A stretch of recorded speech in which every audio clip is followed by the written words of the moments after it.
Okay, so let's talk about what is local search. So local search is whenever you are focused towards what the goal is, right? That is the point where you would apply local searches, and wherever the path is irrelevant, we would apply local searches, right? So another way to think of this is could be that whenever optimality is irrelevant, the path is irrelevant, and you only want to reach to a certain goal, that is the point where you will apply local search. Now, the common difference between an uninformed, informed, and local search is that in uninformed and informed search, it is always complete, which means it guarantees you that you will reach towards the goal. And since it's guaranteed, if we ignore DFS, because mostly uninformed and informed searches are complete, so if you're guaranteed to go to a certain goal, right, it means that the process might be slow, because as the graph is increasing, the time it takes to reach a certain goal would take a lot of time, so that's why it's slow. And local search, on the other hand, doesn't guarantees you the solution, or it doesn't guarantees you that you would reach to a certain goal in the most effective manner. But on the other hand, what it does offer you is speed. So sometimes you just want a fast solution, even though it's not optimal. And you can see this in this video. Maybe this could, um, whoops.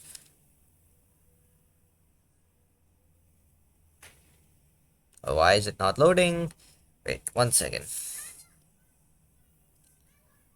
Seems to load.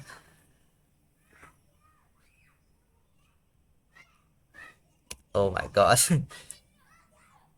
uh, It says here you're there we go. fast with math. Extremely. There we That's go. impressive.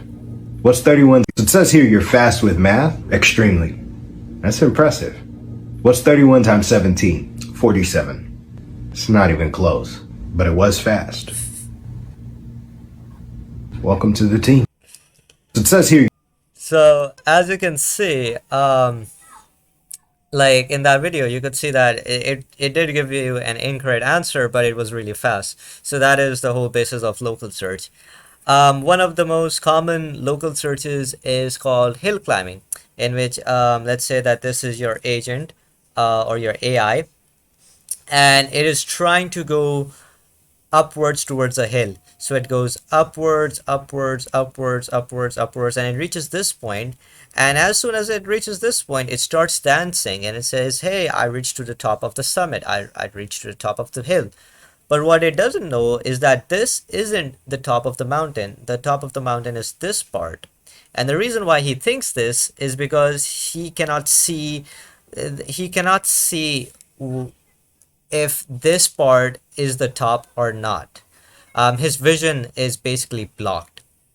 So what this means in terms of computer science, or in terms of AI that we're going to be talking about, is that this agent or this AI was confused between local maxima and global maxima. Global means overall in the entire picture or in the entire graph. The what is the like the highest point, that is the global maxima, and local maxima is whichever is the nearest maximum point, that is your local maxima. So this AI agent was confused with the local maxima with the global maxima. So it just reached to the top of this small hill, and it thought that this was the highest point, but in fact it wasn't the highest point. So what does this tell you?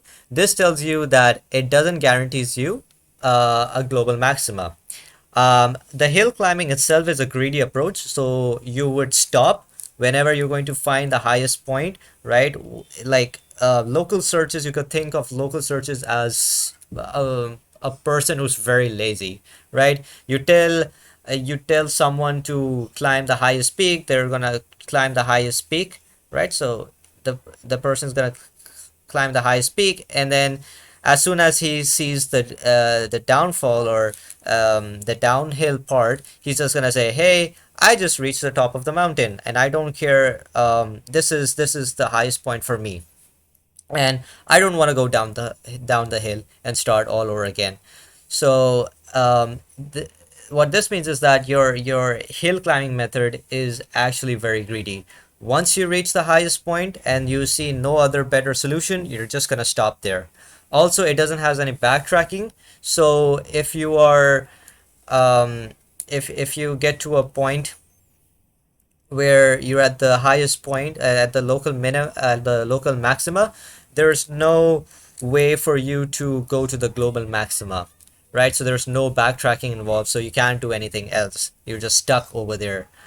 The applications of hill climbing is that it is used in neural networks, it's used in linear regression models, it's used in clustering models, so it has very good applications. Now let's take a look at how to represent this problem mathematically or in a form of a graph. So we can define our problem in this kind of a general graph in which we have different portions of the graph. For example, there are shoulders, and shoulders are the points where you have some maxima and there's like a flat constant maxima. These are the points where if the agent comes across, it's just going to think that this is the maximum point and it's not going to keep on moving. So these could act as infinite loops for AI agents because it doesn't know if it is ever going to have a bigger or better value, a bigger or a better maximum value or not. So these are very terrifying points for an AI agent. Then we have discussed what is a global maximum, and that's like overall in the entire graph, this is the highest peak. And if we look at this part, if you look at this is the part where we have defined that our AI agent spawned into this world, and it has two options. It can either go up over here or it could go down. And as I said, it's very greedy, it's very lazy. It would always prefer to go upwards. And as it goes upwards to a local maxima, it's going to go over here and it's going to see, hey, this is a very big downfall. It's just going to stop its search. So it's just going to stop over there. Okay, so now let's talk about different types of hill climbing. The one that we were just discussing is known as the standard hill climbing or the steepest hill climbing as well, in which you have this current AI spawned over here and it goes upwards, and then you have this guy on the local or the global maxima. Whichever is the nearest, it just stays there.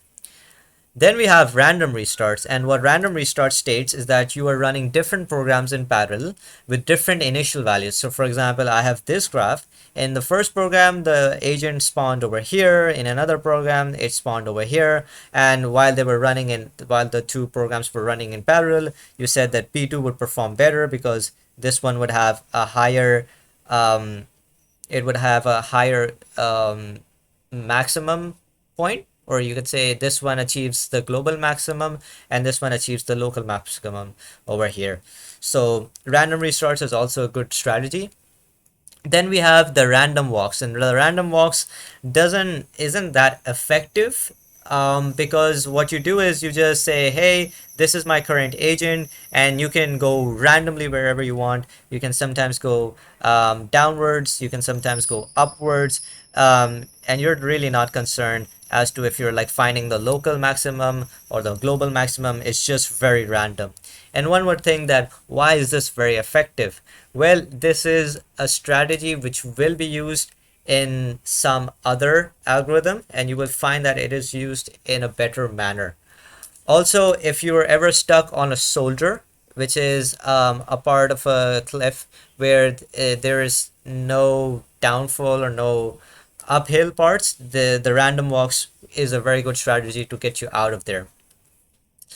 Also, just to point out another thing, there are different portions of these graphs can be simulated in real life as well. So for example, shoulders are known as plateaus, and global maximas are just known as summit peaks. But there's another one, which are called ridges. And there's a problem with hill climbing in ridges is that, let's say that you had this point over here. This was the local maxima. And if you look at this in a three-dimensional space, you could say that maybe, say that, so let's assume that,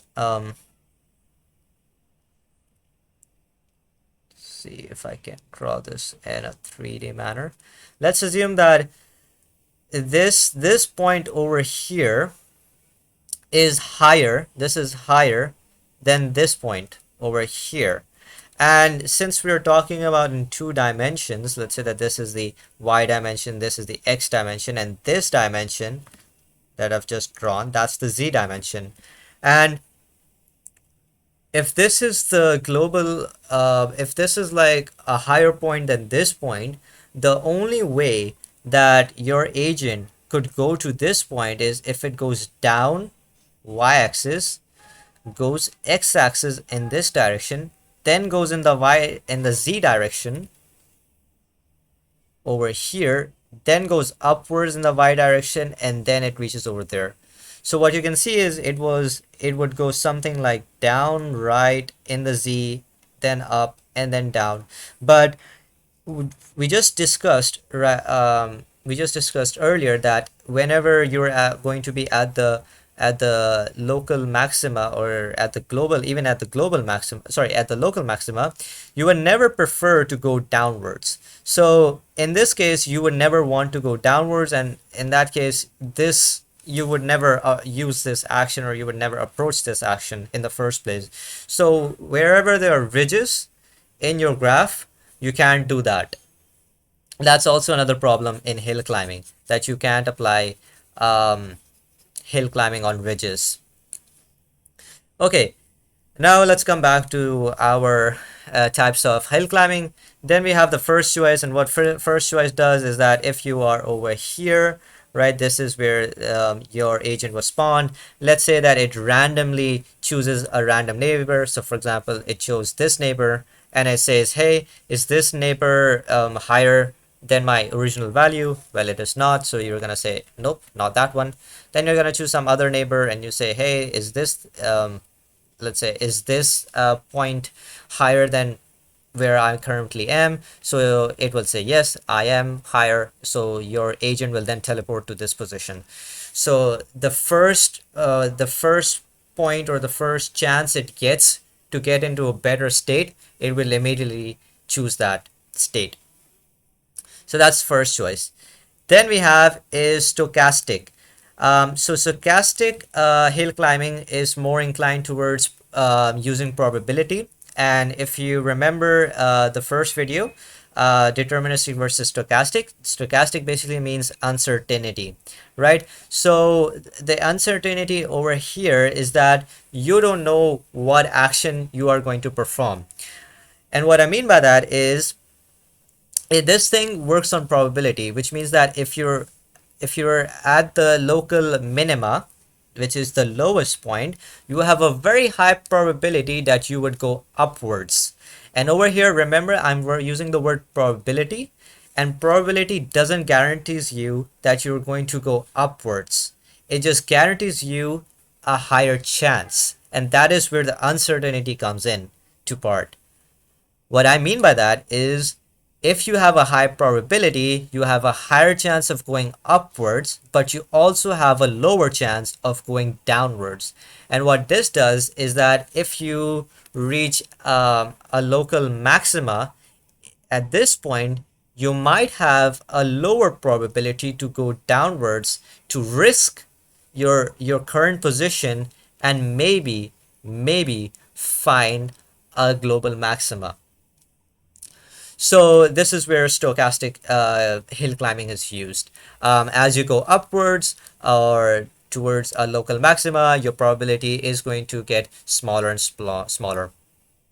Okay, Generally, if you're comparing stochastic with the standard hill climbing, it is a bit slower because again you're using probability over here. So every time you have to decide if you're going to go upwards or you're going to go downwards. Whereas in this one, you're guaranteed that you're going to be going upwards.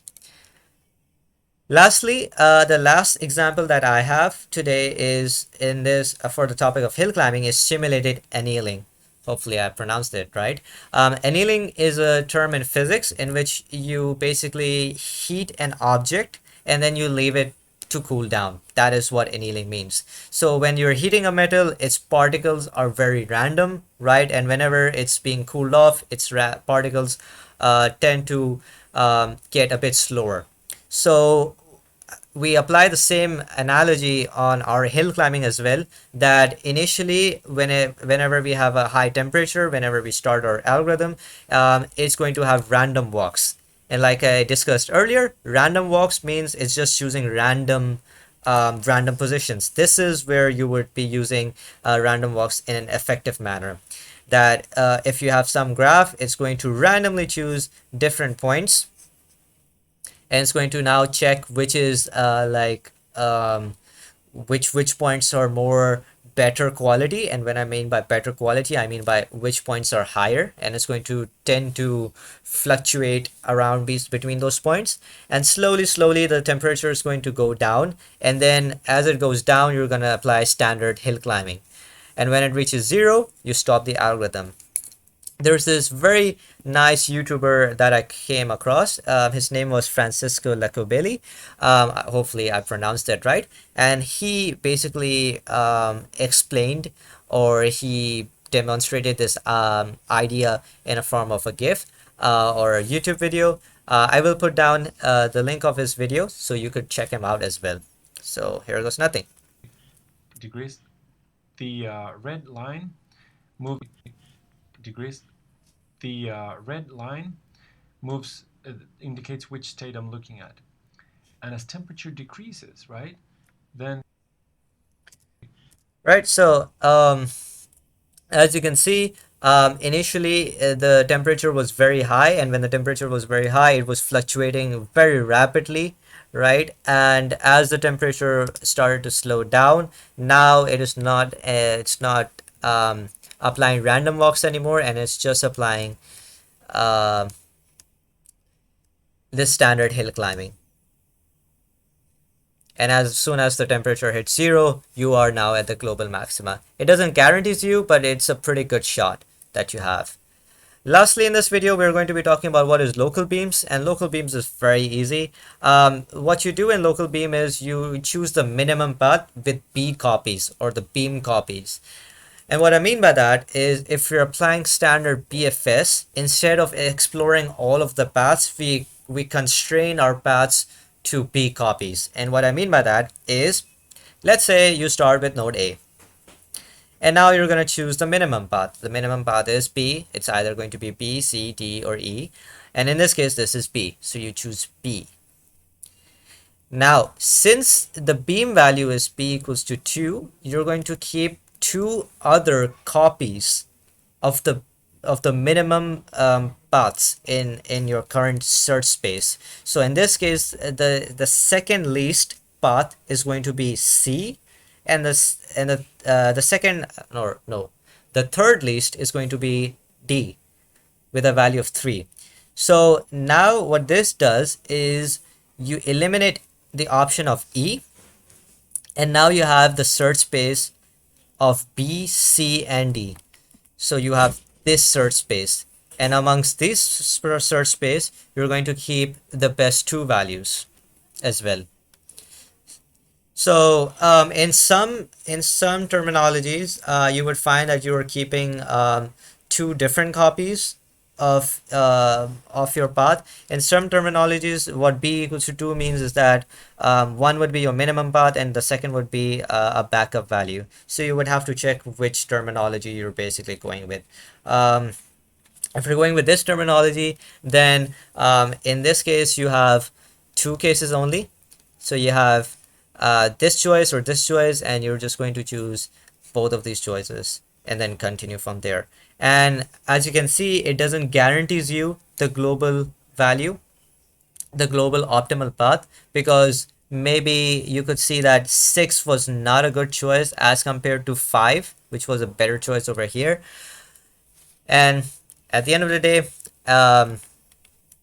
local beam, as its name states, it is a local search, so it doesn't guarantees you the optimal path, but it is very, very fast. So that was all from this video, and hopefully I hope that you learned something new.